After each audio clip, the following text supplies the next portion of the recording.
माऊली ज्ञानेश्वर महाराज की जय. जगद्गुरु तुकाराम महाराज की जय. सद्गुरु जोग महाराज की जय. जो आनंद सत्य प्रकाश विभू आणि आधार नाम रूपास बुद्धी न जाणे आणि जाणे ही त्यास तो अपार शुद्ध परमात्मा मीच्यासे. माझे अपार स्वरूप समुद्रावरती जनुत्रंग ब्रह्मा विष्णू महेश गणपती सूर्यचंद्र वरुण यम मिरविती देवी कुबेरे तैशीची. जो सर्वज्ञ आणि दया घन मुनी हृदय ज्याचे करते ध्यान त्याचे बुद्धी उपाधी करून मिथ्या भान मजच माझी होत असे. ज्याच्या आज्ञाने भाषे जगत जसा दोरीवरी सर्प दिसत परी दोही ठाईना सर्प जगत ते स्वतंत्र आणि स्वयंब्रह्मीचे असे. पुण्यपुरुषी सदैव निष्काम बोधप्राप्ती कारणे भजवा राम. तो मीची आहे आत्माप्त काम तरीन मनु कोणा करावी म्या. सुखम नित्यम स्वप्रकाशम व्यापकम नाम रूपयो अधिष्ठानम बुद्धिबोध्यम बुद्धिरदृगत्व निर्मलम अपारम सर्व वेदांत वेद्यम प्रत्यक परम महः तदेवाहम नमत्तोन्य दितिमे निश्चिता मती. जयांचे केल्या स्मरण होय सकळ विद्यांचे अधिकरण तेची वंदू श्रीचरण श्री गुरूंचे ते नमस्कारोनी आता. विचारसागर तरंग 6वा परिच्छेद 43 क्रमांकाचा ईश्वर स्वरूप विचारात आत्माश्रयादी दोषाचे वर्णन. तरंग 6वा परिच्छेद 43 क्रमांकाचा ईश्वर स्वरूप विचारामध्ये आत्माश्रयादी दोषाचे वर्णन. तर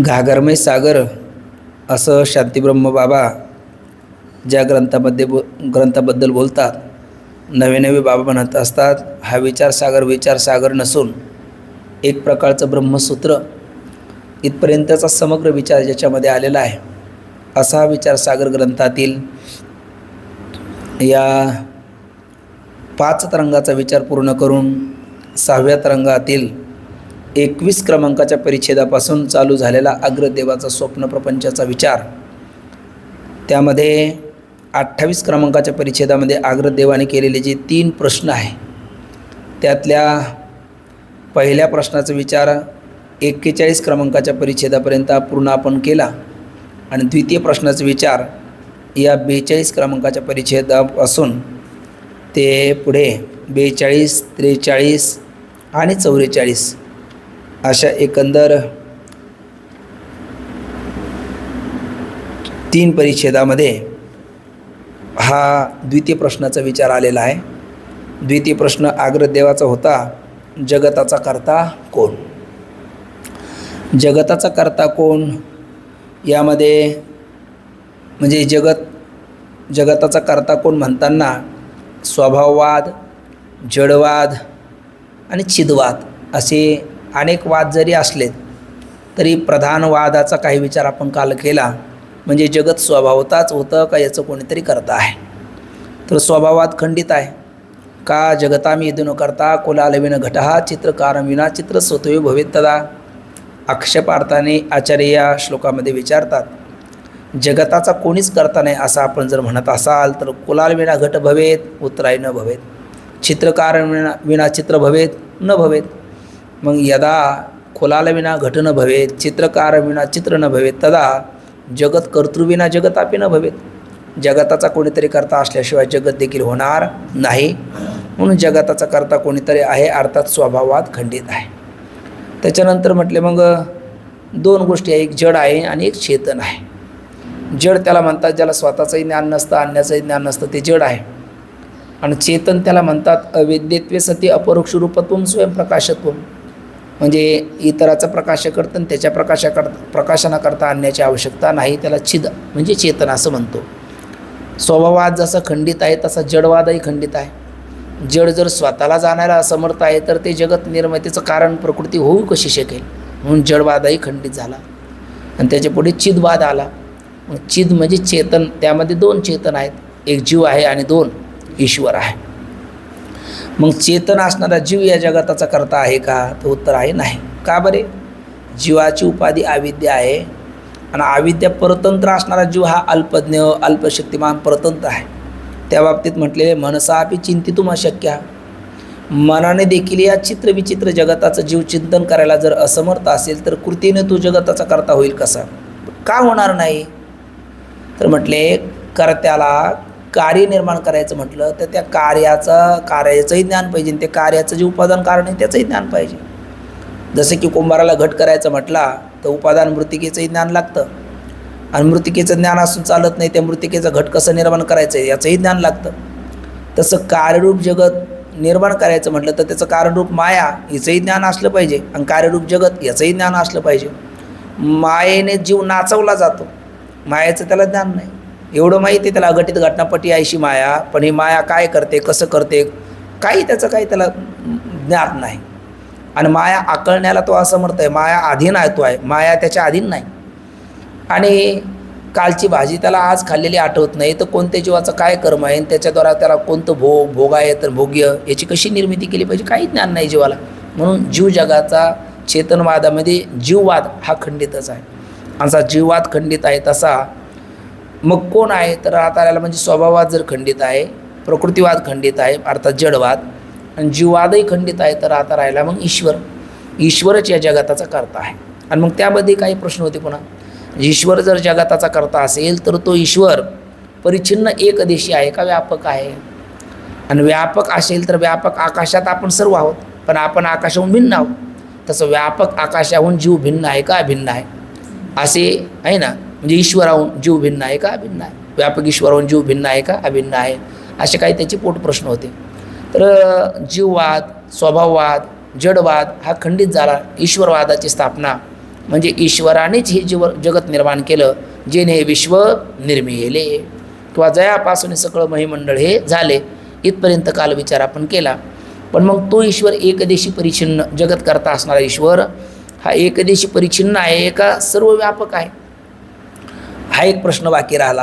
आणि दुसरा प्रश्न, त्या व्यापक ईश्वराहून जीव भिन्न आहे का अभिन्न आहे?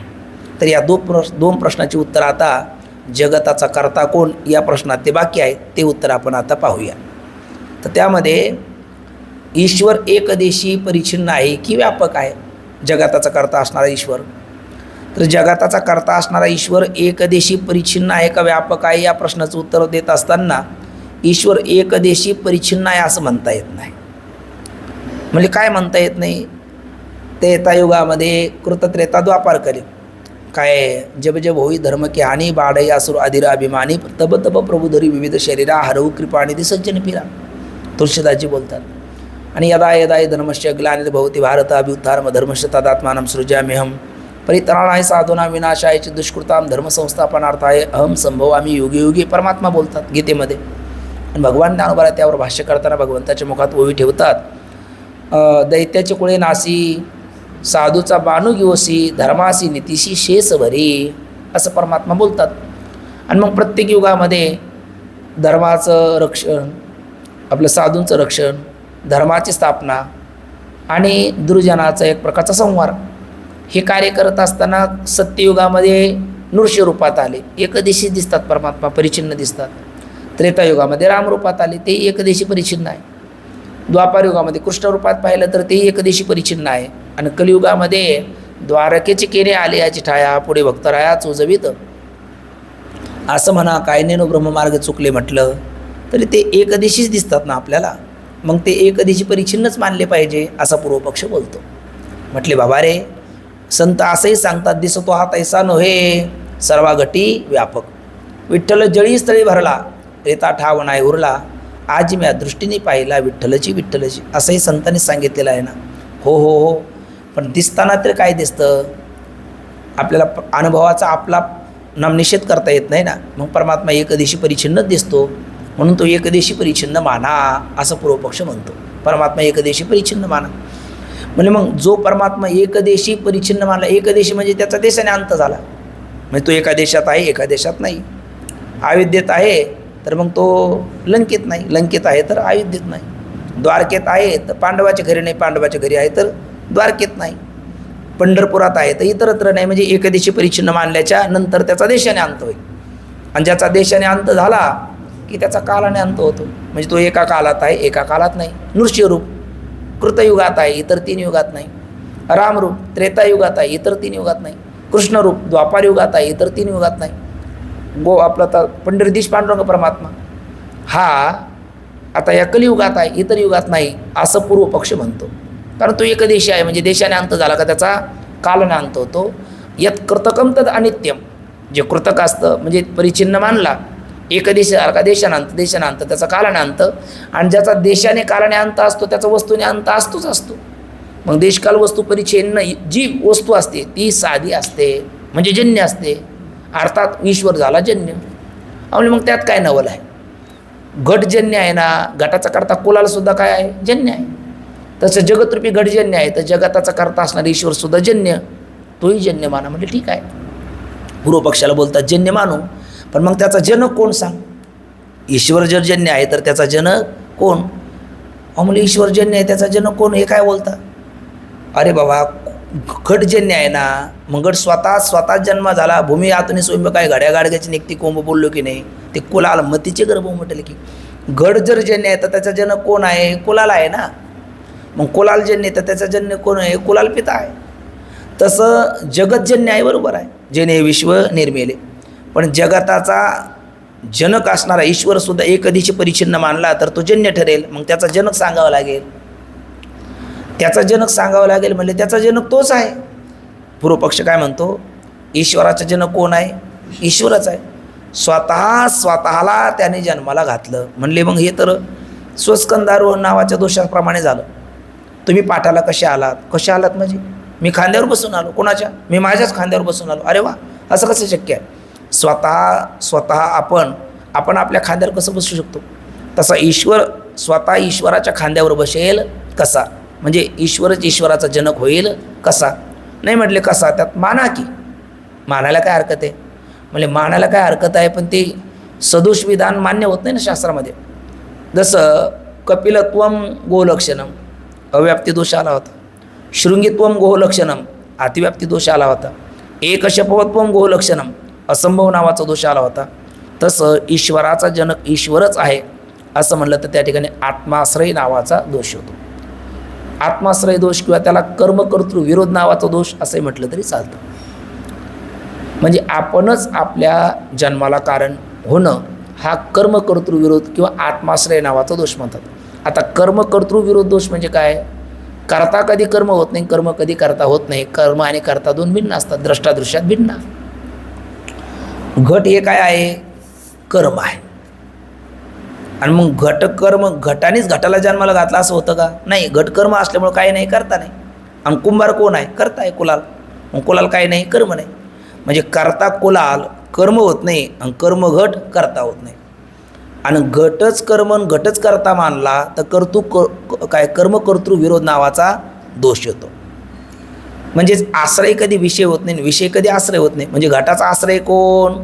कुलाल, निर्माता. आश्रय म्हणजेच कंसात निर्माता कोण आहे? कुलाल आहे. मग तो काय नाही, विषय नाही. घट काय विषय आहे, मग काय नाही, आश्रय नाही. म्हणजे आश्रय कधी विषय होत नाही, विषय कधी आश्रय होत नाही, करता कधी कर्म होत नाही, कर्म कधी करता होत नाही. मग इथं आत्माश्रय म्हणलं ना, मग आश्रय म्हणजे निर्माता थोडक्यात कोण? ईश्वर. आणि कोणाचं निर्माण केलं? ईश्वराचंच. निर्माता कोण? घट. आणि कोणाचं निर्माण केलं? घटाचं. असं होतं का? नाही, निर्माता कुलाल आहे, मग निर्माण झालेला घट आहे. म्हणजे घट काय आहे? घट कर्म आहे. कुलाल काय? करता आहे. करता कुलाल, कर्म घट नाही, आणि कर्म घट, करता कुलाल नाही. किंवा आश्रय घट आहे आणि आश्रयाने कोणाच्या आश्रयाने निर्माण झाला? कुलालाच्या. मग कुलाल हा आश्रय आहे तर तो विषय नाही, आणि घट विषय आहे तर आश्रय नाही. म्हणजे तसं ईश्वर जर आश्रय असेल तर तो विषय होणार नाही, आणि विषय असेल तर आश्रय होणार नाही.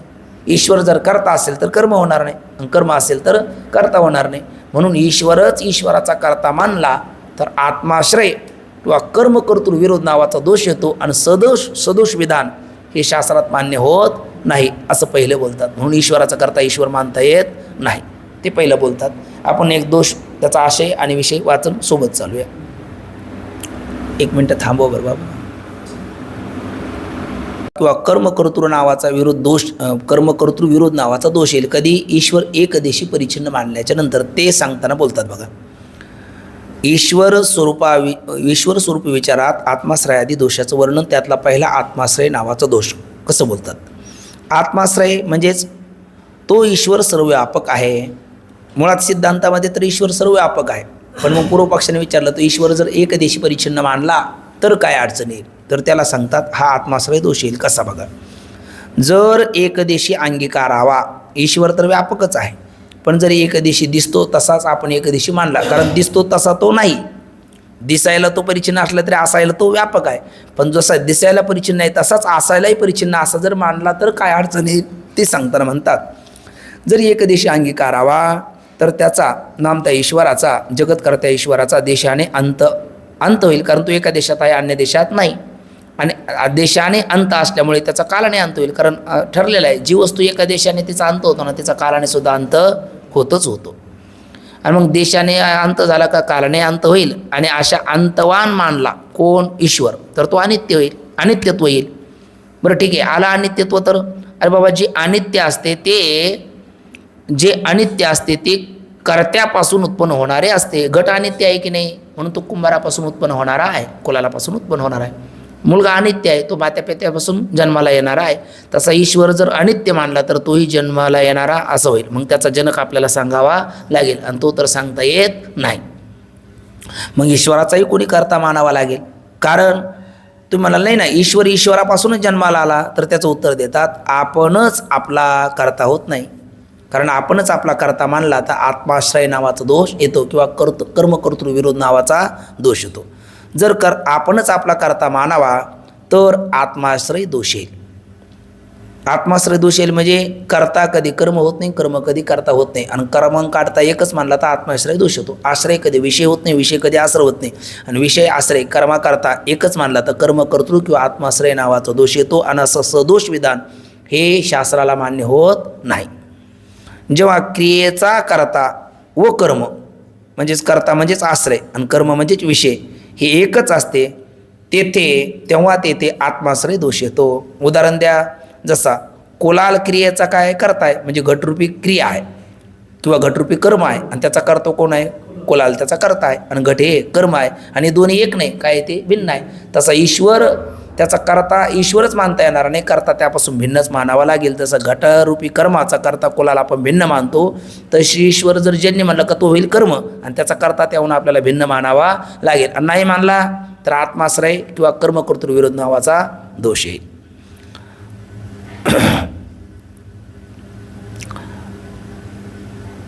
त्याप्रमाणे ईश्वराचा कर्ता ईश्वराहून भिन्नच मानला पाहिजे. कार्याचा जो विरोधी असतो त्यास दोष म्हणतात. आता तुम्ही म्हणाले दोष काय प्रकार आहे, तर जसं मागे प्रतिबंध काय प्रकार आहे, कारण सामग्री विद्यमान असताना जो कार्य घडू देत नाही त्यास प्रतिबंध असं म्हणतात. मग त्यात भूत भावी वर्तमान असे 3 प्रकार आपण पाहिले. तसं दोष शब्दाचा अर्थ आहे कार्याचा जो विरोधी असतो त्याला दोष म्हणतात. जो कार्य घडू देत नाही त्याला काय म्हणतात, दोष असं म्हणतात. मग हे आत्माश्रयादी सगळे काय इथे सांगितलेले 6 दोष आहे. किंवा आता म्हटलं आपण आता अतिव्याप्ती, अव्याप्ती, असंभव हे सुद्धा काय दोष आहे. आत्ताच म्हणलं कर्म करतो विरोध किंवा आत्माश्रय हे सुद्धा काय दोष आहे. दोष म्हणजे काय, जो कार्याच्या विरोधी असतो त्यास दोष असे म्हणतात. कार्याचा जो विरोधी असतो त्यास दोष म्हणतात, आणि आत्माश्रय हा एक प्रकारचा कार्याचा विरोधी आहे म्हणून तो काय आहे, दोष आहे. आणि मग हा दोष येऊ नये असं वाटत असेल तर काय करा, ईश्वराला परिच्छिन्न एकदेशी मानू नये. तो म्हणू लागला ठीक आहे तुम्हाला आत्माश्रय दोषाची चिंता आहे ना, म्हटले हो. आत्माश्रय दोष कधी येतो, ईश्वरच ईश्वराचा कर्ता मानल्याच्या नंतर, बरोबर म्हणजे हो. आणि त्याचा दुसरा कर्ता सांगितल्याच्या नंतर म्हणले मग येणार नाही दोष. मग तो म्हटलं एक काम करणार, आता हा जो समजा हे जगत आहे आणि या जगताचा कर्ता हा ईश्वर आहे. मग या ईश्वराने हे जगत निर्माण केलं. जसं एका कुंभाराने घट निर्माण केला तर घट जसा साधी आहे तसं कुंभारही साधी आहे. घटाचा जनक कुंभार आहे, कुंभाराचा जनक कुंभाराचा पिता आहे. तसं जगतरूपी घटाचा जनक कोण आहे, ईश्वर आहे, आणि त्याचा जनक कोण आहे, दुसरा ईश्वर आहे. दुसरा ईश्वर त्याचा जनक आहे. म्हणून मग आता ईश्वराला सुद्धा परिच्छिन्न एकदेशी मानायला काय हरकत नाही. त्याला म्हणजे ठीक आहे, कुंभाराचा आता या घटाचा जनक कोण, कुंभार कुलाल, आणि कुलालाचा जनक कोण, कुलाल पिता. मग कुलाल पिता तरी जन्यच आहे की नाही, मग त्याचा जनक कोण, त्याचा पिता. असं ते पुढं चालतं. तसं आम्ही तुला विचारतो, ठीक आहे हे जगत आहे आणि या जगताचा निर्माता कोण, हा ईश्वर. हा ईश्वरी एकदेशी परिच्छिन्न मानला म्हणजे त्याचा जनक सांगितला तो कोण, त्याचा जनक तोच सांगितला तर दोष येऊ लागला आत्माश्रय किंवा कर्मकर्तृ विरोध नावाचा दोष. तो येऊ नये म्हणून त्याचा कर्ता कोण मानला, हा दुसरा ईश्वर. पण त्याचा कर्ता जो तू दुसरा ईश्वर मानला तो तरी जन्यच ना, हा ईश्वर जसा कर्तृजन्य आहे तसा मानलेला दुसरा ईश्वर सुद्धा कर्तृजन्यच आहे. मग त्याचा जनक कोण? तो म्हणू लागला त्याच्यात काय अवघड आहे, याचा जनक हा आहे आणि याचा जनक हा आहे. याचा जनक कोण? हा. याचा जनक हा का मानला? आत्माश्रय दोष येऊ नये म्हणून. मग याचा जनक हा म्हणले, याचा जनक हा मानल्यामुळे आत्माश्रय दोष टळला. पण याचा जनक पुन्हा हा मानला पाहिला ना, तर तिथे अन्योन्याश्रय नावाचा दोष आला. म्हणजे अन्योन्याश्रय दोष हो कसा? आता आपण मागे एकदा उदाहरण बघितलेलं आहे. एका गावामध्ये भोळसट जावाई गेला आणि कालच म्हटलं आपण नाकेचा मोती ठेवी गाण राखे जावयाचा मान. त्या आईला वाटलं की आपलं सावळं परब्रह्मच आलं आणि तुकोबरायसारखे वर्णन करतात त्या अर्थी सासूच्या अंतकरणामध्ये जावयाचं खरंच निश्चित वेगळाच काहीतरी गौरव असला पाहिजे. मी सहज एका ठिकाणी कीर्तनाला गेलो आणि विचारलं, प्रश्न विचारला महिलाला, तुम्ही तर कीर्तनाला आलात म्हणून आस्तिकच आहात, नास्तिक बिलकुल नाही. पण कल्पना करा म्हटलं, तुमचे जावई आलेत, 4-2 म्हाताऱ्या बसलेले, त्याला विचारलं तुमचं जावई आला आणि पांडुरंग आला आणि तुमच्या हातात आरतीचं ताटण ते कुंकवाचा करंट औक्षण करण्याची सामुग्री दिली, तर तुम्ही अगोदर औक्षण कोणाचं करणार? ते म्हणलं महाराज हे काय विचारायचं का जावयाचं? म्हणजे पांडुरंग करू ना नंतर. म्हणजे तुकोबराय म्हणतात ते वेगळं नाहीच ना, नाकीचा मोती ठेवी गाण राखी जावयाचा मान. मग ते सावळं परब्रह्मच असतं. ते आल्याच्या नंतर तिला इतका आनंद होतो. आम्ही ते प्रत्यक्ष गोष्ट पाहिली. आमची थोरली बहीण आणि आमची थोरली दाजी ते आलेत. आम्ही रोडच्या कडेला घर राहायला, त्यावेळेत आई धावतच आली घरात आणि पटकन आम्हाला म्हणायला लागली, आथरांची 17 पटकन, आथरांची 17 लवकर. आणि मुर्द्यांना पाहता काय माझ्याकडे आथरांची 17 की पटकन? तुम्हाला 17 वेळ सांगून कळत कसं नाही? तिचं वाक्यच आम्हाला कळे ना. जाऊ दे म्हटले, ते मलाच करावं लागलं शेवटी, माझ्याच माड्यावर पोचलेलं आहे असं म्हणून तिने 17 घेतली ना आथरली. मग आम्हाला कळालं हिला म्हणायचं होतं 17 आथरा, पण ती 17 वेळा म्हणली आथरांची 17. याचं कारण ते प्रेमामध्ये ती बोलायचं सुद्धा तिच्या शब्दाची घालमेल होऊन गेली. म्हणजे इतका तो आनंद होतो. आणि मग तसाच एका सासूला आनंद झाला. त्याचा जावाई घरी आला. घरी आल्याच्या नंतर तिने सांगितलं, अहो सासू तोच. आता खेड्यापाड्यात आजही काही भागामध्ये ते टॉयलेटची सुविधा नाही, ते लिहिलं झाडे म्हणलं का बाहेर जावं लागतं. पण मग आवडीचा प्रेमाचा आणि एकुलता एक जावाई घरी आल्याच्या नंतर त्याला चिनपट कसं द्यावं? मग तिने तो लग्नात आलेला 5 किलो पितळी घडवा ते जावायला त्याला म्हटलं हे घ्या जाऊन या. ते गेलेत. पण ते मासे थोडेसे जास्तच बुद्धिवान, कंसात बुद्धू होते. ते चेड्डीचा नाडा बांधता बांधता लोटा तिथेच विसरून घरी आले. आणि लोटा विसरून घरी आल्याच्या नंतर मग तिने बघितलं जावाई बापू आलेत पण खाली हात आलेत. गेलेला लोटा तिथेच ठेवायचा नसतो एवढं यांना कळते की नाही. ते म्हटले, अहो तुम्ही आलात पण तो लोटा. तो म्हटलं, ओ मामी क्षमा करा, तो विसरलाच. सासूबाई म्हणले, काय हरकत नाही, जाऊन तुम्ही काही 1-1.5 किलोमीटरच्या बाहेर तर गेला नसाल. नाही म्हणले, जवळच गेलो. म्हणजे मग तो लोटा कुठे विसरला तेवढं सांगा, म्हणजे एखाद्या मुलाला पाठवून मी घरातला घेऊन येते. तो म्हटलं, ते शौचालय गेलो तिथे विसरला. म्हणजे मग ते शौचालय कुठे गेले ते तरी सांगा. म्हणजे ते लोटा विसरला तिथे. आता लोटा विसरला तिथे, शौचालय गेला कुठे, लोटा विसरला तिथे, लोटा विसरला कुठे, शौचालय गेला तिथे. आता कसा शोध लागेल त्याचा? यालाच अन्योन्य आश्रय असं म्हणतात. हा त्याने बाबांनी सांगितलेली गोष्ट आहे. दुसरा म्हणजे त्यालाच आपल्याकडे अन्योन्य अध्यासच म्हणतात. पोपटाला त्या जांभळाच्या झाडावरचा भ्रमर जांभूळ वाटणं आणि त्या जांभळाच्या झाडावरच्या भ्रमराला पळसाच्या झाडावर बसलेल्या पोपटाची चोच म्हणजे पळसाची कळी वाटणं, हा एक प्रकारचा काय अन्योन्य अध्यास आहे. म्हणजे याच्यातही निर्णय लवकर होत नाही. किंवा दुसरं जर आपण बघितलं तर ते काय उदाहरणं बघा, ते बीज आधी का वृक्ष आधी, किंवा अगदी थोडंसं व्यवहारात येऊन बोलायचं झालं तर कोंबडी आधी की अंडा आधी. तर लगेच लोक बोलून जातात अंडा आधी, मग दिलं कोणी? कोंबडीने. म्हणजे मग कोंबडी आधी आली कुठून? अंड्यातून. म्हणजे किती याचा विचार केला तर निर्णायक निर्णय लागतच नाही. त्यालाच आपल्या प्रवाहरूपाने अनादी असं म्हणतो, अनादी बीज वृक्ष न्याय असं म्हणतो. म्हणजे जसं कोंबडी आधी की अंडा आधी हे सांगता येत नाही. आणि लोटा विसरला कुठं, शौचालय गेलं तिथे, शौचालय गेला कुठे, लोटा विसरला तिथे, हे काही निर्णायक उत्तर होत नाही. तशा पद्धतीचे हे उत्तर तुमचं आहे. म्हणजे हा एक प्रकारचा दोष आहे. आणि याला शास्त्रीय भाषेमध्ये अन्योन्या अध्यास वेदांताच्या भाषेत म्हणतात. लौकिकात बावळट भोळसट व्यक्ती आहे, याला काही योग्य उत्तर देता येत नाही असं म्हणतात. आणि इथे शास्त्रीय परिभाषेमध्ये त्याला आपला अन्योन्य आश्रय असं म्हणतात. म्हणजे पहिलं जगत हे जन्य आहे, याचा जनक कोण? ईश्वर. आणि याचा जनक असणारा ईश्वर आहे ना, तोच त्याच्यापासून जन्माला आला असं म्हणावं तर आत्माश्रय दोष किंवा कर्मकर्तृविरुद्ध दोष येऊ लागला. तो टाळण्याकरता याचा जनक हा आहे. पण हा जसा कर्तृजन्य आहे, जगत कर्तृजन्य आहे, याने निर्माण केलं, हा कर्तृजन्य आहे, याच्यापासून निर्माण झाला, पण हा तरी कर्तृजन्यच ना. मग याचा जनक कोण? दे उत्तर. तर तो म्हणायला लागला याचा जनक हा, कारण त्याला वाटलं पुढे शृंखला वाढू नये. तो म्हणू लागला याचा जनक हा आहे, याचा जनक हा आहे. ते कशा बैल त्या लोटा आणि शौचाला गेल्यासारखं किंवा मुर्गी आधी का अंडा आधी, तसंच शास्त्रीय परिभाषेमध्ये त्याला अन्योन्य आश्रय म्हणतात. याचा आश्रय हा आणि याचा आश्रय हा, पण असं होत नाही. नाही म्हणले माना ना, मानलं तर अन्योन्य आश्रय दोष होतो ना. बाप कोणापासून जन्माला आला, आपला मुलगा कोणापासून जन्माला आला, बापापासून, आणि बापाला कोणी जन्माला घातलं, मुलांनी. असं होत नाही ना. म्हणून हा अन्योन्य आश्रय नावाचा दोष येतो. मग अन्योन्य आश्रय दोष येणं हे सुद्धा सदोष विधान झालं. त्याहीमुळे ईश्वर जन्य आहे, परिच्छिन्न एकदेशी आहे असं म्हणता येत नाही, असं त्याला पुढच्या परिच्छेदामध्ये बोलतात. अन्योन्याश्रय यास्तव म्हणजे तोच त्याचा जनक आहे असं जर म्हणलं तर आत्माश्रय किंवा कर्मकर्तृ विरुद्ध नावाचा दोष येतो. तो दोष टाळण्याकरता पूर्वपक्ष काय म्हणेल, तो म्हणेल पहिल्याचा जनक कोणता ईश्वर आहे, दुसरा ईश्वर, आणि त्याचा पुन्हा पहिला आहे, तर कोणता दोष येईल, अन्योन्याश्रय. त्यासंबंधी बोलतात बघा. अन्योन्याश्रय यास्तव ईश्वराचा करता दुसरा कोणीतरी अंगीकार करावा लागेल, म्हणजे एक दुसरा ईश्वर मानावा लागेल.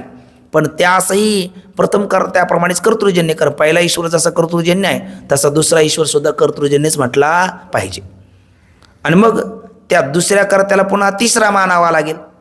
मग दुसऱ्या कर्त्याला तिसरा मानावा लागेल आणि त्या दुसऱ्याच्या कर्त्याचा जनक प्रथम कर्ता अंगीकार केला तर अन्योन्याश्रय येईल. कारण पहिलाच मानला तर आत्माश्रय येत होता, पहिल्याचा दुसरा मानला तो आत्माश्रय येऊ नये म्हणून. पण दुसरा कर्तृजन्य म्हणलं का त्याला तिसराच मानावा लागेल. नाही म्हणले दुसरा मानला तर अन्योन्याश्रय नावाचा दोष येईल. मग तो अन्योन्याश्रय दोष येईल आणि म्हणून दुसऱ्याच कर्त्याचा जनक तिसरा कर्ता मानावा लागेल. म्हणजे काय हरकत नाही ना हो. पहिलं जगत आहे ना, त्याचा कर्ता हा पहिला ईश्वर आहे, तो जन्य असल्यामुळे त्याचा कर्ता दुसरा आहे.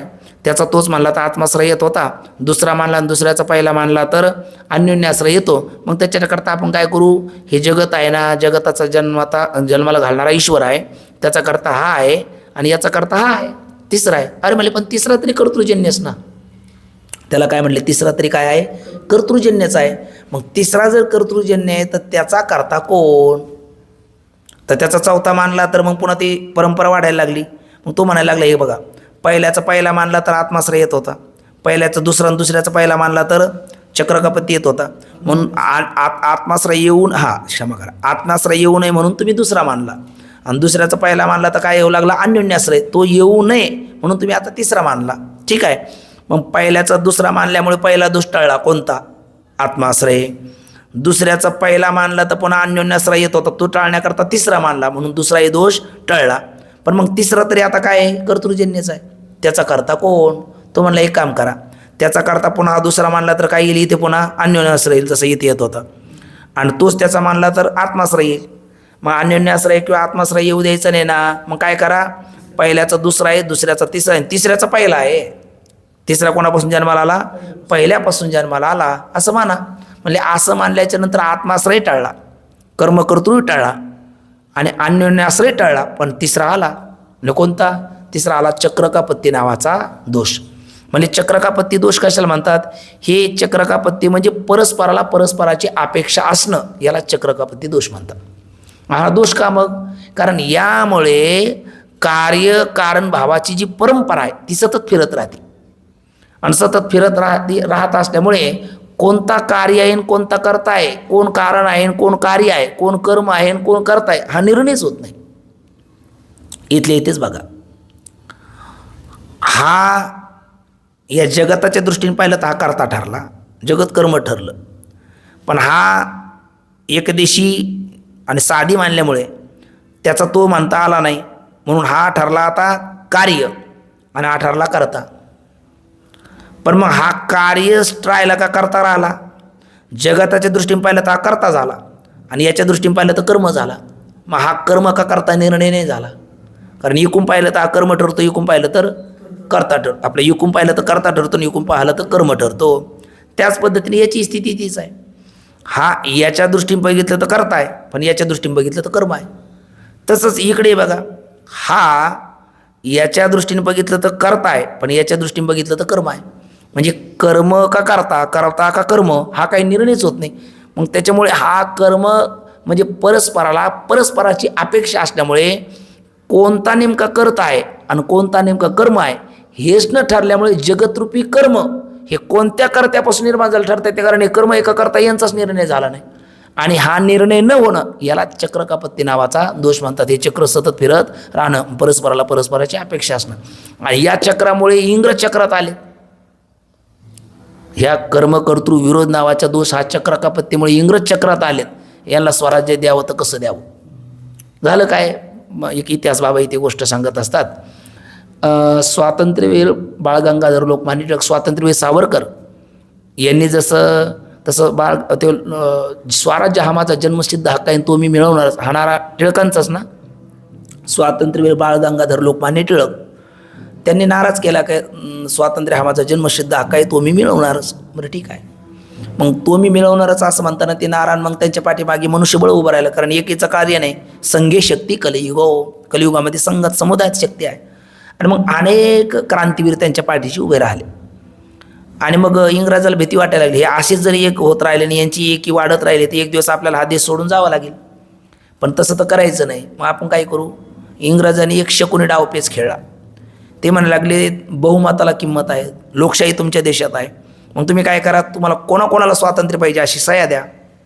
मग त्याच्यातून बहुमत ठरलं तर आम्ही तुम्हाला स्वातंत्र्य देऊन आम्ही आपल्या देशात निघून जाऊ.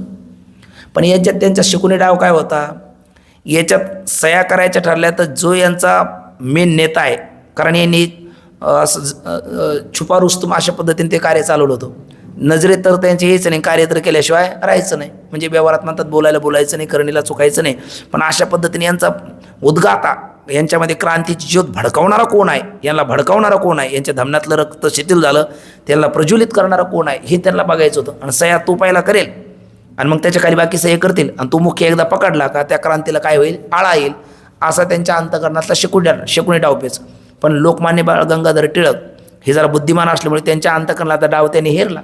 आणि मग त्यांनी काय केलं, कर्कटक घेतलं आणि असे गोल चक्र तयार करले. पहिलं चक्र, दुसरं चक्र, दुसरे असे चक्र तयार केलेत.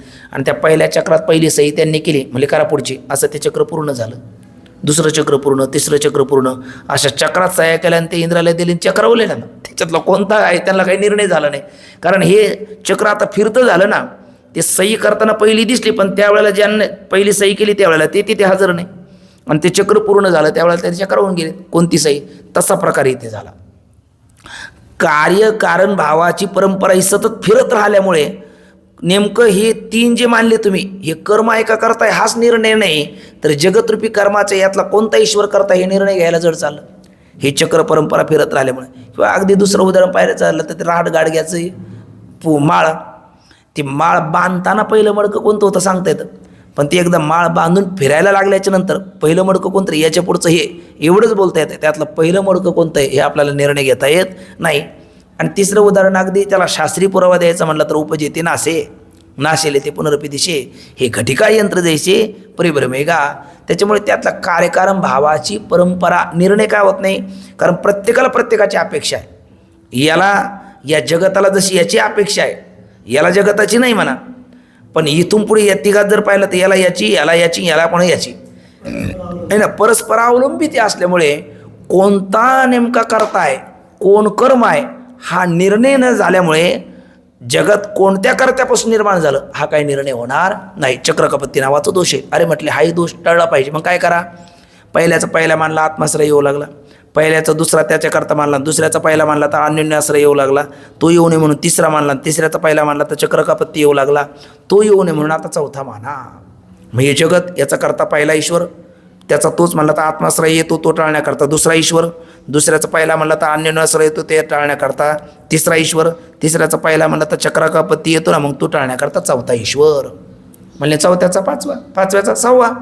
हे कुठपर्यंत म्हणले तुमचे प्रश्न थांबत नाही तोपर्यंत. एकाने विचारलं का हो रामायणाचा तुमचा अभ्यास सखोल हो. ते आमचे राम महाराज येलांडे गायक तुम्हाला माहिती असेल, आम्ही एका ठिकाणी केलं. म्हणले तुम्ही कथा, म्हणजे हो कोणती रामकथा, कधीपासून, बालपणापासून. कथा एकही केलेलं नाही. कार्यक्रम कधीपासून, बालपणापासून. आम्ही बालपणापासून कथा करतो असं ते उत्तर देतात.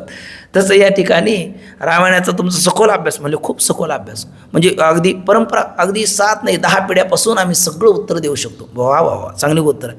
मग त्यांना विचारलं म्हणून ते प्रभू रामचंद्र, लवकुशाचे वडील कोण, म्हणले भगवान प्रभू रामचंद्र. आणि रामाचे वडील म्हणले अजराजा आपले हे दशरथ महाराज. आणि दशरथ त्याचे वडील पुढचं माहिती नाही ना. म्हणजे काय तुम्ही एवढा अभ्यास नाही. दशरथ त्याचे वडील 11 रथ आहेत आणि 11 रथाचे वडील 12 रथ आणि 12 रथाचे 13 रथ. म्हणजे असे रथ कुठपर्यंत चालतात. म्हणजे तुमचे प्रश्न थांबत नाही तोपर्यंत आमचे रथ थांबत नाही. तुमचे प्रश्न थांबले का आमचे रथ थांबले. तसं आहे या जगताचा करता कोण दुसरा, दुसऱ्याचा तिसरा, तिसऱ्याचा चौथा, चौथ्याचा पाचवा असं चालत राहा. म्हणजे मग असं चालत राहिलं तर ही कर्त्याची असणारी धारा ही सतत चालू राहिली. मग कर्त्याची धारा सतत चालू राहिल्याच्या नंतर पुन्हा एक दोष येतो. पण त्या अगोदर हे चक्रकापत्तीचं वाचू आणि मग पुढचं आपण वाचू. चक्रकापत्तीबद्दल काय बोलतात बघा. आता त्या तृतीयाचा करता जो द्वितीय मानला तर मग अन्योन्यास राहील. प्रथम मानला त्याचा तोच मानला, आपला प्रथम मानला, तृतीयाचा पहिला मानला तर चक्रकापत्ती नावाचा दोष येईल. जसे चक्राचे भ्रमण होते त्याप्रमाणे प्रथम करता द्वितीयजन्य, द्वितीय करता तृतीयजन्य आणि तृतीय करता प्रथमजन्य, पुन्हा प्रथम द्वितीयजन्य या रीतीने कार्यकारण भावाचे भ्रमण होईल. आणि कार्यकारण भावाचं भ्रमण होत राहिल्यामुळे कसं भ्रमण होईल आत्ताच म्हणलो. हा इकून पाहिलं तर काय ठरला करता आणि इकून पाहिलं तर ठरला कर्म. तसाच हा या दृष्टीने विचार केला तर हा करता आहे, पण या दृष्टीने विचार केला तर कर्म आहे. त्याच पद्धतीने हा याच्या दृष्टीने विचार केला तर करता आहे आणि पहिल्याच्या दृष्टीने विचार केला तर कर्म आहे. त्यामुळे या प्रत्येक या तिघाला कर्म म्हणावं की कर्ता म्हणावं हा निर्णय होणार नाही का, प्रत्येकाला परस्पराची अपेक्षा असल्यामुळे.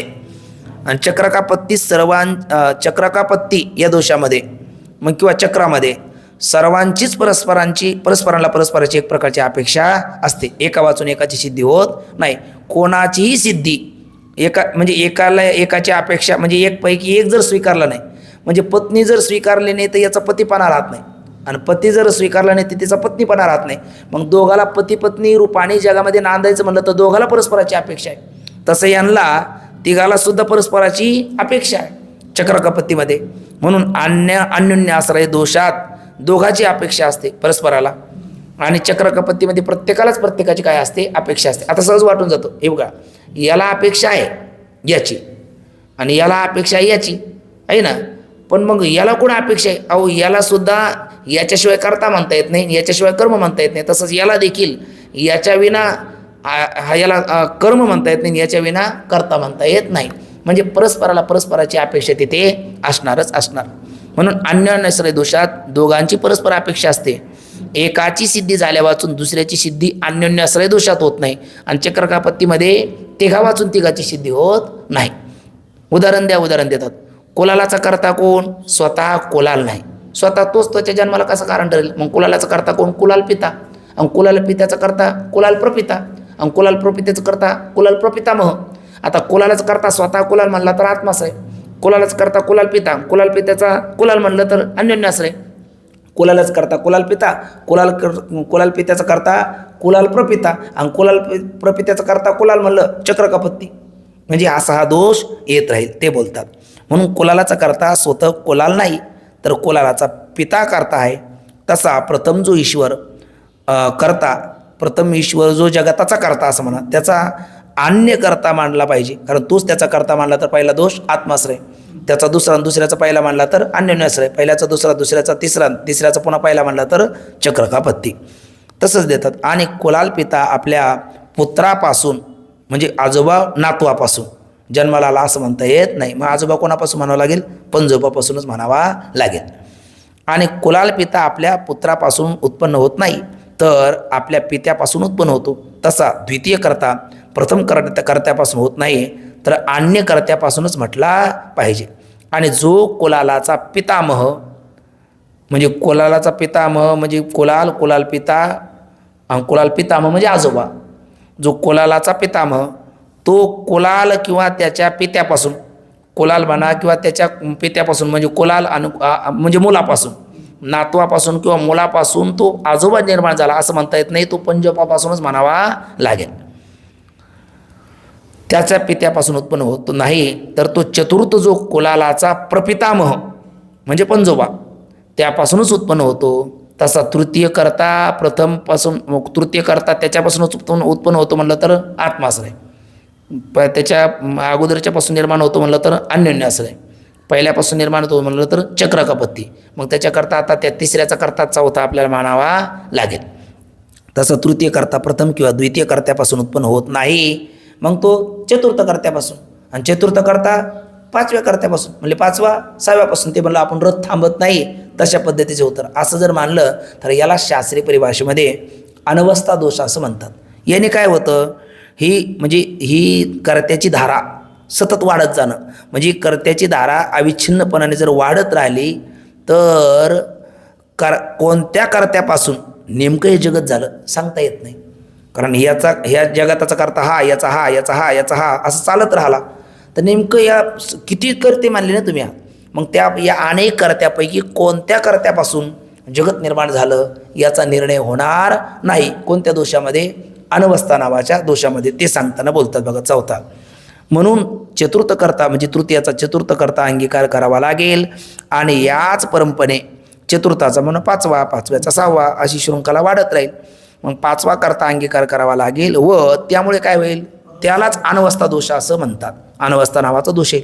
म्हणजे एका ठिकाणी न थांबता. ही अनवस्था दोष म्हणजे काय, ही कर्त्याची धारा प्रवाह अखंड चालू राहणं याला अनवस्था दोष म्हणतात. पण मग याच्यामुळे काय होईल, याच्यामुळे नेमका कोणता कर्ता जगताचा निर्माता आहे याचा काही निर्णय होणार नाही. का निर्णय होणार नाही? अहो कर्ता काय होत नाही, कर्म होत नाही. कर्म काय होत नाही, कर्ता होत नाही. जगत काय कर्म आहे, पण ईश्वर करता आहे. पण ईश्वर करताच नाही ना.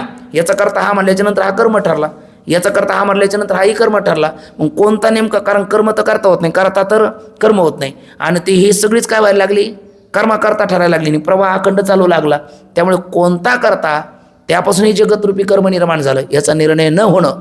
कारण ही कर्त्याची धारा अखंड चालू राहणं आणि त्याच्यामध्ये कर्मकर्ता असा निर्णय न होणं याला अनवस्था दोष असं म्हणतात. अशी जी कारणाची सारखी धारा चालते तिला अनवस्था म्हणतात. जर कर्त्याची अशीच धारा आपण अंगीकार करत चाललो तर कोणता करता जगत करतो याचा निर्णय कधीच होणार नाही. जगत निर्माण झालं पण ते कोणी केलं. आता इथपर्यंत तुम्ही आला. स्वभाववाद खंडित केला, प्रकृतीवाद खंडित केला, जीववादही खंडित केला, ईश्वरवाद खंडित केला. पण ईश्वर तुम्ही साधी म्हटला तर त्यापासून तोच त्याचा कर्ता मानला तर आत्माश्रय. त्याचा दुसरा दुसऱ्याचा पहिला मानला अन्योन्याश्रय. पहिल्याचा दुसरा, दुसऱ्याचा तिसरा, तिसऱ्याचा पहिला मानला चक्रकपत्ती. आणि तो येऊ नये म्हणून तुम्ही जर ही धारा वाढत गेला तर या धारा अखंड चालत राहिल्यामुळे तो करता कर्म होत नाही, कर्म करता होत नाही. ती सगळीची ईश्वर काय ठरायला लागली, एक प्रकारचं जगाप्रमाणेच कर्म ठरायला लागले. त्यामुळे कोणत्या कर्त्यापासून हे जगतरूपी कर्म निर्माण झालं याचा निर्णय होणार नाही. आणि मग हा निर्णय होणार नाही असं म्हणल्याच्या नंतर तो काय म्हणू लागला, अहो असं काही नाही, काय करा. शेवटी तो कंटाळा. म्हणजे म्हणजे पुष्कळ कर्ते मानलेत, समजा 5-25 कर्ते मानलेत. आणि पुष्कळ 5-25 कर्ते मानल्याच्या नंतर त्यातलाच कोणीतरी एक जगत करता आहे असं म्हणा. आपण 50 मानले ना, म्हणजे हो. मग त्याच्यातला 30वा 40वा कुठला तरी एकापासून हे जगत काय झालं, निर्माण झालं. तुम्हाला कोणता करता यापासून निर्णय होणार नाही म्हणले ना, अनवस्था दोष होतो. मग आपण जे आता 5-25 कर्ते मानलेत त्यातले 25वा काय जगताचा करता आहे असं पुष्कळातलं एक मानून टाका. म्हणजे ठीक आहे, पुष्कळातले एक मानूही, पण पुष्कळातला एक मानायचा आणि बाकी मानायचे नाही, त्याला युक्ती काय? म्हणजे युक्ती नाही म्हणजे मग हा तुमच्यावर दोष होतो. त्याचा आहे विनिगमन विरह नावाचा दोष.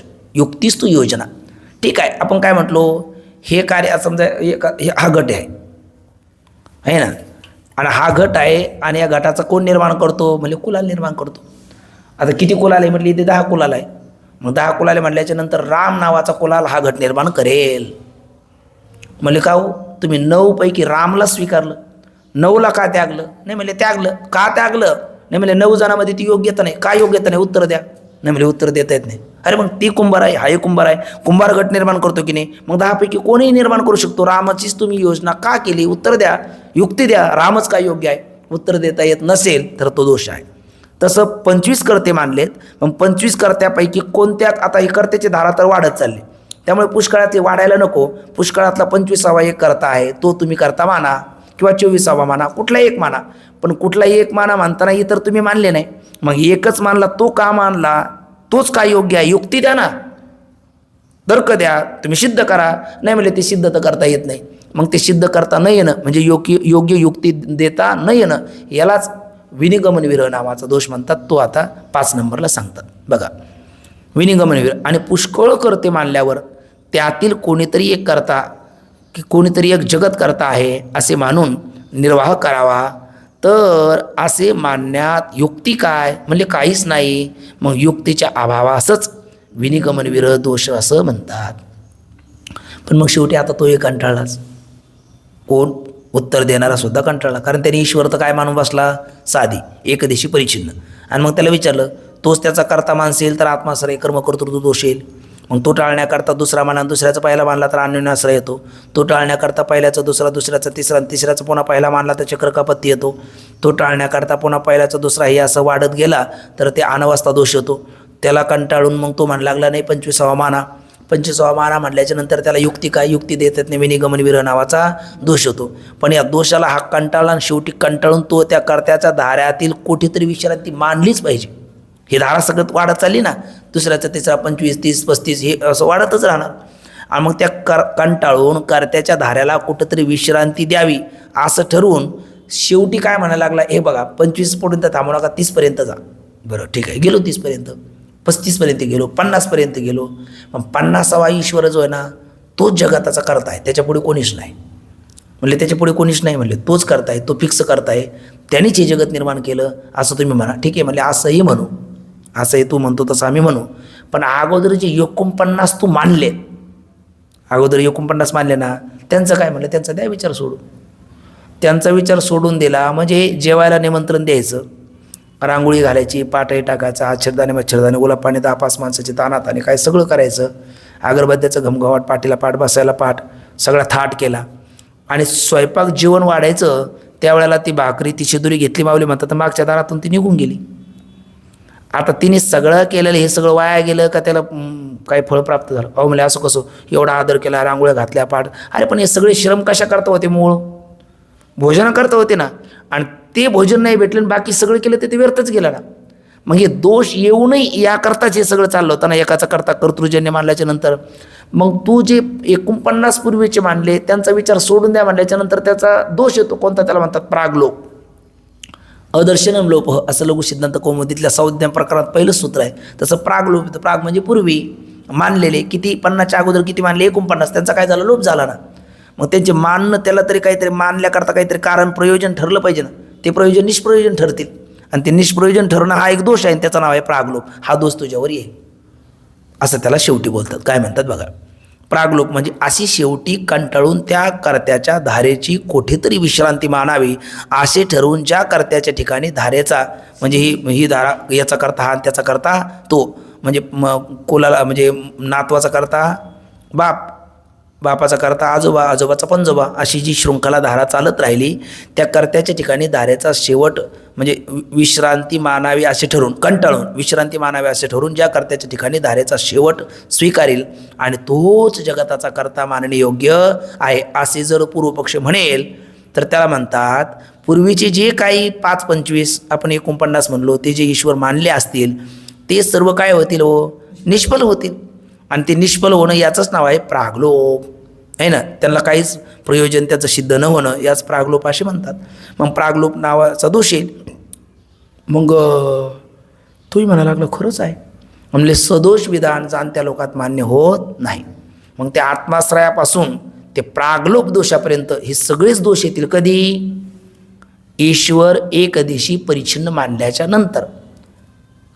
एकदेशी परिच्छिन्न मानला का त्याचा अंत होईल, अंत म्हणला का तो अनित्य होईल, अनित्य म्हणला का तो कर्तृजन्य होईल, आणि कर्तृजन्य म्हणला का त्याचा जनक सांगावा लागेल.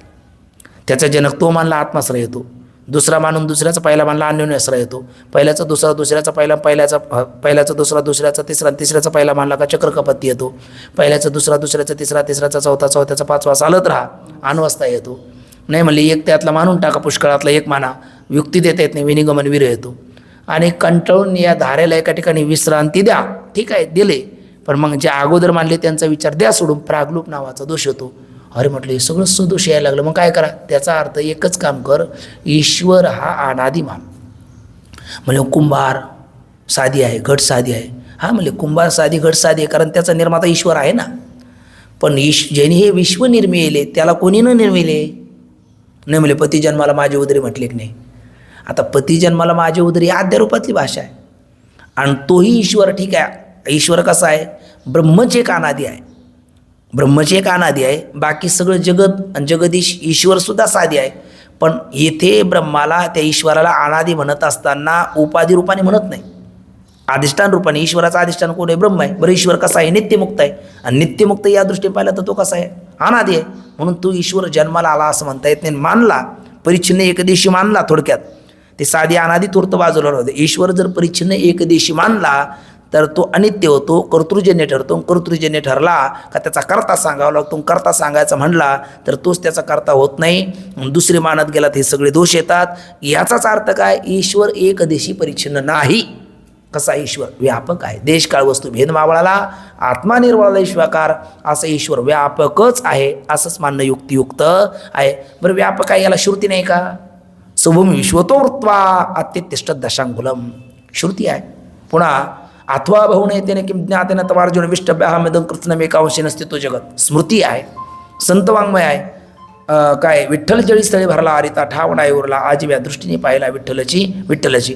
मग श्रुती युक्ती. बरं, अनुभूतीने पाहिलं तर पांडुरंग पंढरपुरात परताच मर्यादित आहे का भक्ताला कणाकणात दिसतो?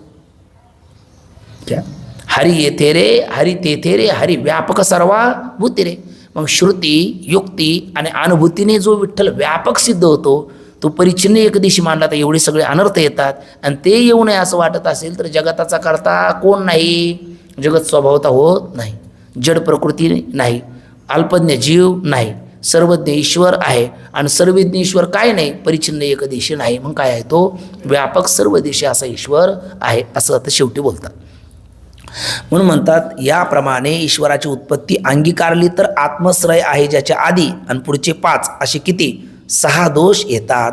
म्हणून ईश्वराची उत्पत्ती म्हणणे बरोबर नाही. आणि उत्पत्ती मानायची नसेल तर ईश्वराला एकदेशी परिच्छिन्न न मानता कसा मानला पाहिजे? व्यापक असून नित्य आहे व तो जगताचा करता आहे हे सिद्ध झालं. आता पुढच्या 2-3 पंक्ती एवढ्या बघून घेऊ म्हणजे दुसऱ्या प्रश्नाचं उत्तर आपलं संपून जातं. जीव ईश्वराच्या स्वरूपाविषयी निरनिराळी मते. हे का? कारण आता पर्यंत आला कोण? जगताचा करता कोण? तर आपला ईश्वर ठरला. तो कसा नाही? परिच्छिन्न नाही, व्यापक आहे. पण आता तिसरा प्रश्न बाकी होता. परिच्छिन्न म्हणजे व्यापक असणारा ईश्वर, जसं व्यापक आकाश त्याहून जीव काय भिन्न आहे, तसं व्यापक ईश्वराहून जीव भिन्न आहे का? अभिन्न आहे. तर व्यापक ईश्वराहून जीव भिन्न आहे का अभिन्न आहे? तर जोपर्यंत वादे जे आहे ते तत्वबोधा इथपर्यंत जात नाही तोपर्यंत भिन्न आहे. म्हणजे उपाधी रूपाने पाहिलं तर भिन्न आहे आणि उपहित अधिष्ठान रूपाने पाहिलं तर अभिन्न आहे. आम्ही भिन्न अभिन्न 2 विरोधी धर्म एका अधिकरणात राहतील कसे?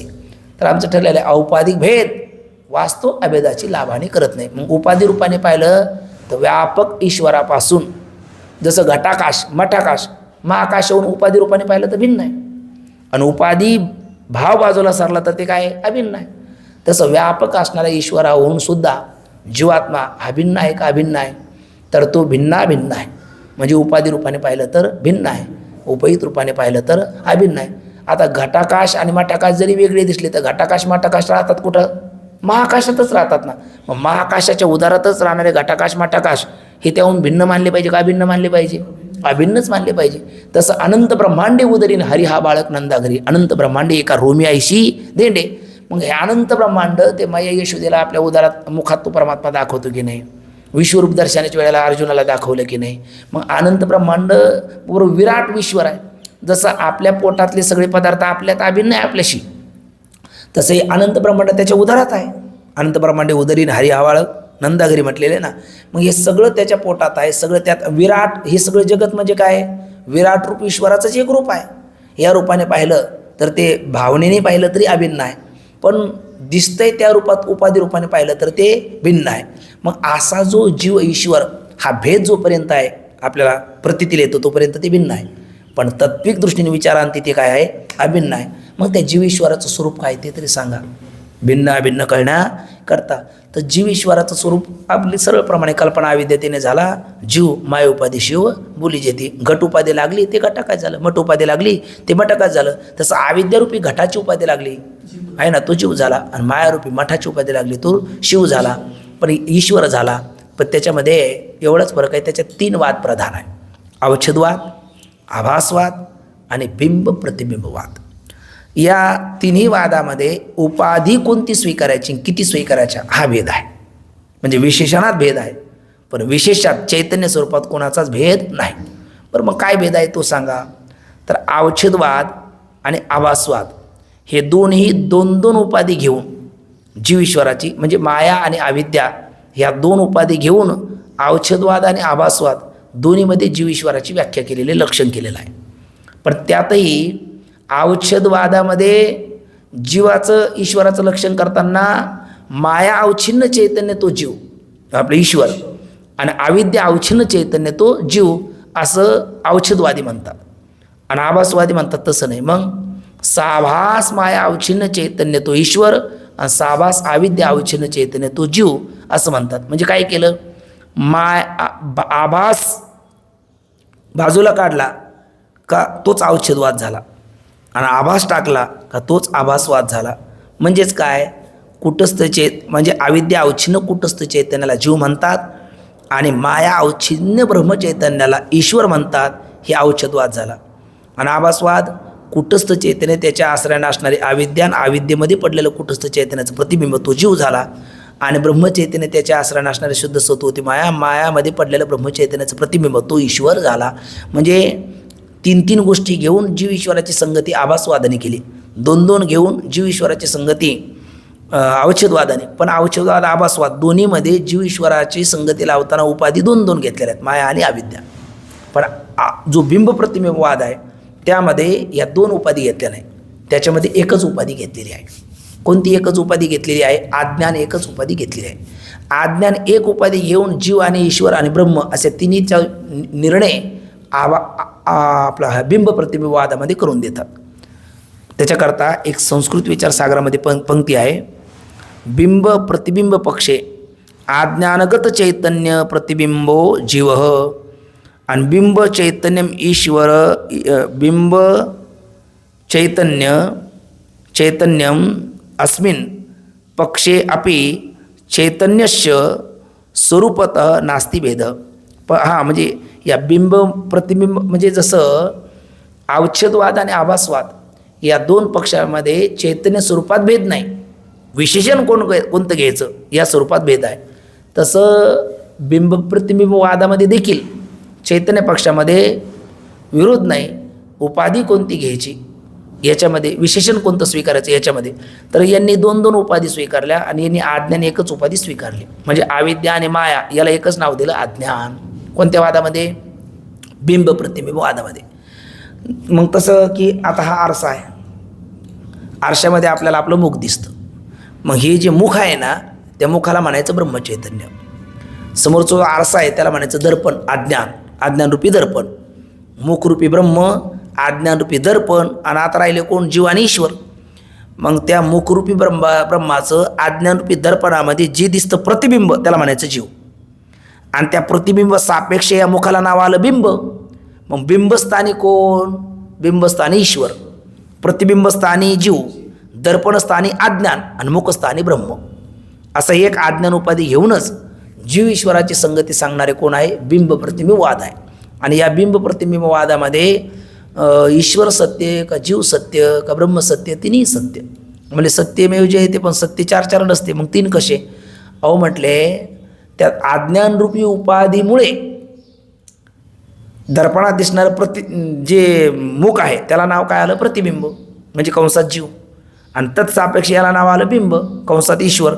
पण हे दोन्ही नाव एका अज्ञानरूपी उपाधीमुळे कोण आलं, मुखरूपी ब्रह्मालाच आलं ना.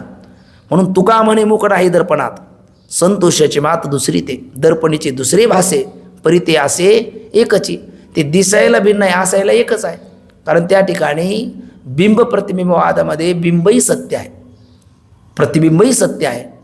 पण त्या अज्ञानरूपी दर्पण आहे ना त्या उपाधीमुळे त्या मुखाच्या ठिकाणी आलेला जो बिंब प्रतिबिंब भाव आहे तो मिथ्या आहे. म्हणजे त्या ठिकाणी बिंबाधीनत्व, प्रत्यंगमुखत्व, दर्पणास्तत्व आणि स्वभिन्नत्व ह्या चार भाव ज्या अज्ञानरूपी दर्पणरूपी उपाधीमुळे आले ना, अज्ञानरूपी दर्पण त्यामुळे आले नाही, ते मिथ्या आहे. कारण अज्ञान मिथ्या म्हणून अज्ञानकृत आलेले भावसुद्धा मिथ्य. मूळ बिंब काय आहे, सत्य. आणि त्या मुखालाच काय नाव आलेलं आहे, प्रतिबिंब आणि बिंब. मग स्वरूपात तुका म्हणे कैची किंवा कोटी जीव निराळा. आणि त्यामध्ये सुद्धा अवच्छेदवाद आणि आभासवादामध्ये काय असतं, अवच्छेदवाद आणि आभासवादामध्ये माया आणि अविद्या या उपाधीमध्ये कुटस्थ चैतन्य आणि ब्रह्मचैतन्याची पडलेली छाया असते. म्हणजे सावली असते. आणि इकडे बिंब प्रतिबिंबवादामध्ये म्हणजे बिंब अवच्छेदवाद आभासवादामध्ये जो छाया आहे, प्रतिबिंब आहे, ते मिथ्या असते आणि त्याचं अधिष्ठान काय असतं? सत्य असतं. पण इकडे बिंब प्रतिबिंबवादामध्ये बिंब प्रतिबिंब भाव, तो बिंब प्रतिबिंब मिथ्या नाही, तो बिंब प्रतिबिंब भाव मिथ्या आहे. कारण सावली छायामध्ये प्रतिबिंबामध्ये फरक आहे. जिकडे आपलं मुख पृष्ठ असेल तिकडेच मुख पृष्ठ पडलं तरी दिसते आता ही सावली आहे. पण बिंब याच्यामध्ये तसं नाही, आपण त्याच्याकडे बघितलं की ते आपल्याकडे बघतं, बरोबर आहे ना. आपण हात उघडलं की ते हात उघडतं. म्हणून ते माकडाची गोष्ट येते, ते माकडाला वाटलं का माझा प्रतिद्वंदी कोण आहे म्हणून त्याला मारू का म्हणून त्याच्यात उडी टाकली, किंवा सिंहाने त्या याच्यामध्ये उडी घातली, अशी माऊलीची ओवी आहे ना. म्हणजे आपलंच प्रतिबिंब पाहून शत्रू समजून त्याला तो उडी घालतो. मग तसा तो भ्रम होतो. इथे वस्तुस्थितीने पाहिलं तर वृत्ती ग्रीवास्त मुखालाच पाहते. होतं काय? वृत्ती आपण नेहमी ते बाह्य पदार्थ ज्ञानाची रीती मागे पाहिलं. आत्मसंयुक्त मन, मनसंयुक्त अंतकर वृत्ती प्राण प्रकाशाच्या छायाने नेत्रेंद्रद्वारा बाहेर निघते, दर्पणापर्यंत जाते, त्याच्यावरती आदळते, परावर्तित होते, ती ग्रीवास्त मुखालाच पाहते. पण ग्रीवास्त मुखाला पाहते असं वाटतं का त्या दर्पणातल्या मुखाला पाहते? वाटतं दर्पणातल्या मुखाला. कारण का? जी वस्तू, व्यक्ती, स्थळ, काळ काय जितकी वेगवान असेल तितका स्थिर त्याच्या भ्रमाला ती कारण ठरते. जसा भवरा जितका वेगवान असेल तितका स्थिर वाटतो, तशी वृत्ती वेगवान असल्यामुळे ती स्थिर वाटते आणि त्यामुळे वाटतं की आपण दर्पणातल्या मुखाला पाहतो, पण तुका म्हणे मुख नाही दर्पणात, ती ग्रीवास्त मुखालाच पाहते. म्हणून वेदांत विश्वामध्ये बाबा म्हणत असतात बिंब प्रतिबिंबवाद जवळचा मार्ग आहे खूप, पण तो बुद्धीवर आरूढ होण्याकरता खूपच वृत्तीची एकाग्रता लागते. तो शब्दाने जर कळाला तर अनुभूतीने आरूढ होण्याकरता तितकासा लवकर होईल असं मात्र नाही. म्हणून बिंब प्रतिबिंबवाद खूप जवळचा, त्याच्यानंतर अवच्छेदवाद आणि त्याच्यानंतर आभासवाद आहे. पण पंचदशीमध्ये, विचारसागरामध्ये किंवा अनेक प्रकरण ग्रंथामध्ये अनेक असणाऱ्या संत महापुरुषांनी त्या बिंब प्रतिबिंबवादाचा उल्लेख आहे, अवच्छेदवादाचाही उल्लेख आहे. पण प्रायः पुरस्कार विशेषत्वाने स्वीकारला कोणता वारा असेल तर आभासवाद स्वीकारला. का? कारण आभासवादामध्ये, बिंब प्रतिबिंबवादामध्ये काही शंका येतात, अवच्छेदवादामध्ये शंका येतात, त्याचं निरसन लवकर होत नाही किंवा झालं तरी ते बुद्धीच्या कप्प्यातून ते कायमचं राहत नाही. आणि बिंब प्रतिबिंबवाद कसा आहे, आपला आभासवाद कसा आहे, सर्वशव्य आहे, सर्वाला पेलवणार आहे. आणि संताचं अंतकरण मातृत्वाचं अंतकरण असतं, ते सर्वाला कळावं ही त्यांची प्रामाणिक धारणा असते. म्हणून भगवती ज्ञानेश्वरीमध्ये असेल, अभंगगाथेमध्ये असेल, तुकोबरायाने, ज्ञानोबरायाने आणि पंडित विचारसागराचे करते पंडित साधू निश्चलदासजी यांचं संतांचं अंतकरण आहे. कारण गुरुचा शाप स्वीकारून जनसामान्याकरता त्यांनी हा ग्रंथ केलेला आहे. त्यामुळे त्यांनी बिंब प्रतिबिंबवादाचा पुरस्कार केलेला आहे. पण याचा अर्थ अवच्छेदवाद आणि बिंब प्रतिबिंबवाद खंडित आहे असा त्याचा अर्थ नाही. मग अवच्छेदवादामध्ये जीवाचं लक्षण काय होईल? जीव ईश्वराचं, अविद्या अवच्छिन्न चैतन्य जीव, माया अवच्छिन्न चैतन्य ईश्वर, अवच्छेदवाद. आभासवादामध्ये लक्षण काय होईल? साभास अविद्या अवच्छिन्न चैतन्य जीव, साभास माया अवच्छिन्न चैतन्य ईश्वर. आणि बिंब प्रतिबिंबवादामध्ये लक्षण काय होईल? दर्पणात, आज्ञानरूपी दर्पणात दिसतं तो जीव आणि तत्सापेक्ष इकडं नावं आले तो ईश्वर, आणि जे दोन्ही नावं जे आलं ते ब्रह्म. अशा पद्धतीच्या जीव ईश्वराचं लक्षण या सगळ्या वादामध्ये आहे. ह्या दोन पंक्ती वाचून घेतो. 44वा परिच्छेद, जीव ईश्वराच्या स्वरूपाविषयी निरनिराळी मते. जीव ईश्वराचा उपाधिकृत भेद आहे, स्वरूपाचा नाही. कारण अवच्छेदवादात माया विशिष्ट चैतन्यास ईश्वर आणि अविद्या विशिष्ट चैतन्यास जीव म्हणतात, आणि आभासवादास साभास माया विशिष्ट चैतन्य ईश्वर आणि साभास अविद्या विशिष्ट चैतन्य जीव म्हणतात. आणि दोन्ही पक्षात विशेषणाचा भेद आहे, चैतन्याचा भेद नाही.